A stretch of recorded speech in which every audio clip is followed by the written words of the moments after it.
semua yang saya kasih, saya cerita ni kisah benar berlaku pada kerjaya. Dia seorang doktor. Dia ada 2 anak, dan saya nak cerita ya, anak ni anak yang Down syndrome. Anak ni dia panggil apa yang autism. Dia panggil apa dia, yang satu autism kronik, dia panggil apa, dia autism kronik. Dia ada satu lagi depan tu,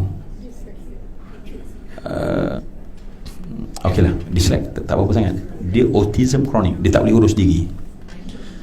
Okey, baik, okey lah. Tapi doktor ni, dia dapat layan anak dia dengan tak ada masalah, happy, seronok. Saya nak cerita dengan kita jeni dia. Dia kata dia tak macam ni dulu. Dulu dia tak macam ni. Dulu sebab dia doktor, saya nak sebut satu kataan, tapi tak macam mana nak susun kataan supaya betul sikit ya. Penampilannya sangat okey. Okey ke saya cakap macam tu? Terima kasih ya. Sebab saya nak cerita je, bukan maksudnya saya tu tengok dia kata kan. Baik. Dia kata saya ada satu prinsip hidup. Prinsip saya adalah bila saya nak, saya rancang, saya usaha, saya dapat. Rancang, usaha, dapat. Itu prinsip saya. Dulu masa saya belajar, saya nak jadi doktor. Saya rancang, saya usaha, saya jadi seorang doktor. Tip top. Bila dia bekerja, nak kahwin. Bila kahwin, tentulah kalau wanita nak suami macam mana ya? Suami, saya tak pernah jadi wanita. Nak suami yang macam mana? Biasanya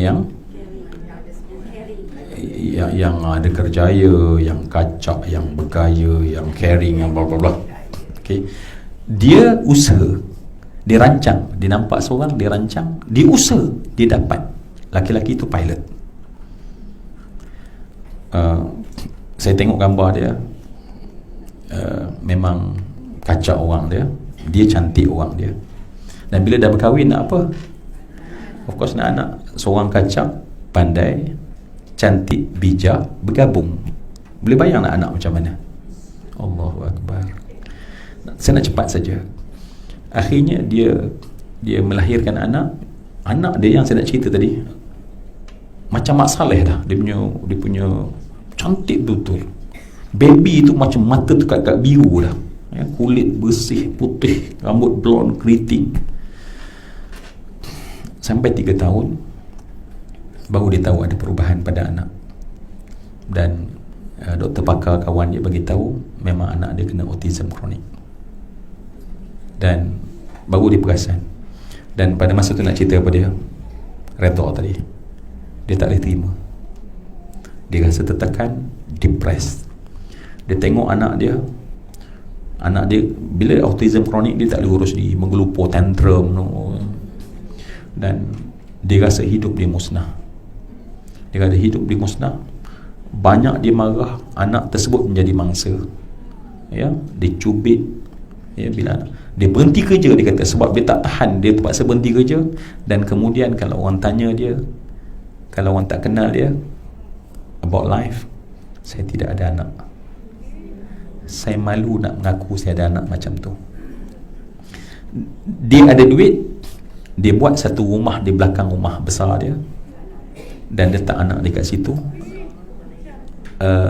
Lantik seorang penjaga yang menjaga semua kebajikan anak.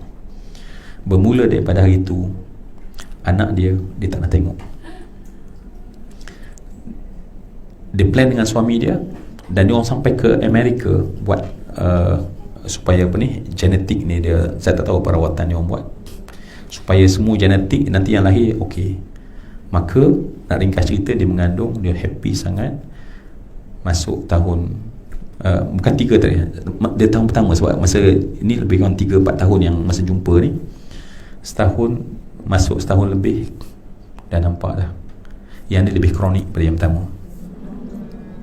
Again, dia punya prinsipal, usaha, rancang, usaha, tak dapat rupanya. Sekarang 2 orang kat belakang, dia menangis, dia rasa marah, dia rasa kecewa, dia salahkan Tuhan. Itulah hari-hari dia kata, dia jadi murung, dia jadi pemarah, dia jadi seorang yang sangat tertekan. Baik, saya nak cepatlah. Dia ni seorang yang perfect, dia perfectionist, dia perfect. So bila dapat macam ni dia sakit. Satu hari dia terdengar satu kuliah aja. Allah bagi hidayah, Allah boleh buka hidayah pada seorang. Dia bukan nak masuk, dia duduk kat luar je, kat masjid, dia tengah duduk parking, dia masuk bilik air, dia berhenti, masa dia pakai kasut. Dalam kuliah tu, penceramah tu kata, Allah takkan tanya kamu apa yang kamu mahu dan tak jadi hak kamu. Allah hanya tanya apa yang kamu dapat, apa yang Allah beri pada kamu. Allah tak tanya apa yang kita nak rumah besar tak dapat, Allah tak tanya. Allah tanya rumah yang kita ada sekarang. Allah tak tanya kita punya dream car yang kita tak dapat, Allah tanya kereta yang kita ada. Dia kata ucapan biasa ni tiba-tiba dia rasa seram sejuk badan dia. Tiba-tiba dia rasa, ya Allah, aku ni nak berdiri depan Tuhan, berdiri kaki aku, dua kaki aku berdiri depan Tuhan. Apa aku nak jawab pada Allah tentang doa anak aku yang Allah bagi pada aku? Dia terus masuk dalam kereta, dia bawa kereta berhenti tepi jalan, dia menangis. Dia kata dia menangis. Kemudian dia terus balik ke rumah, masuk kawasan garaj, dia terus berlari ke belakang rumah. Dia buka pintu rumah, dua orang budak terkejut, tak tahu siapa yang berdiri depan dia, sebab dia tak kenal itu mak dia. Makin besar dah rupanya anak aku. Dia meluru pada anak, dia peluk semau-mahunya sambil dia kata apa dia, wahai Allah, syurga tu di sana, tapi inilah anak kuncinya. Syurga tu di sana, tetapi inilah anak kunci syurga aku, yang kalau di sini aku asyik patah, nanti macam mana aku nak masuk syurga di sana? Suami anda, itulah anak kunci anda ke syurga.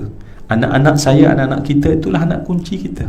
Semua tanggungjawab kita itulah anak kunci yang kalau kita patah dia, bagaimana mungkin kita nak ke syurga?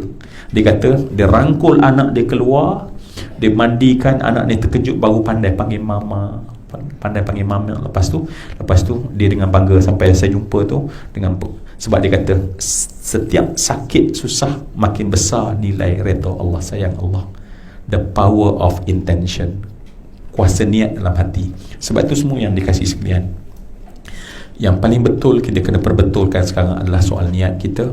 Macam seperti kita katakan tadi, aku buat bukan kerana engkau wahai suamiku, aku buat kerana Allah. Tetapi kerana Allah hanya menerima yang terbaik, aku akan bagi the best untuk kamu. Tetapi ingat, Allah menyebut dalam Al-Quran berulang-ulang kali, bila kamu buat baik, bukan untuk orang lain. Untuk siapa? Untuk diri sendiri. Allah pulang untuk diri sendiri, untuk diri sendiri.